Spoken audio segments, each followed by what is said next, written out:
Assalamu alaikum wa rahmatullahi wa barakatuh. Hurmatly musulman bir to'g'anlar. Alloh taolo ko'ptagan maqtovlar bo'lsin. Payg'ambarimiz sallallohu alayhi va sallamga salovat va duolar bo'lsin. Alloh taolo karimati Qur'onda bunday deydi: أعوذ بالله من الشيطان الرجيم وننزل من القرآن ما هو شفاء ورحمة للمؤمنين ولا يزيد الظالمين إلا خسارا. Biz Qur'onda mo'minlarga shifa, ro'y qatori tushirdik. Alimi bu Qur'on kofirlarga ziyonligini orttiradi. Demek, musulman bir to'g'anlarim, Qur'on biz uchun shifa.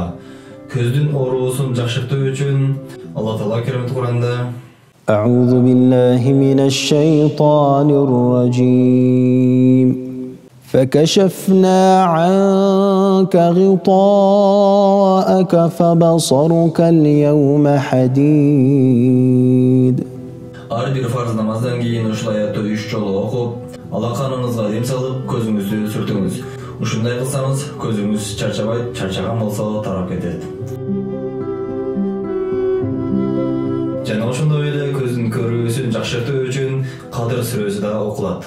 أعوذ بالله من الشيطان الرجيم إنا أنزلناه في ليلة القدر وما أدراك ما ليلة القدر ليلة القدر خير من 1000 شهر تنزل الملائكة والروح فيها بإذن ربهم من كل أمر.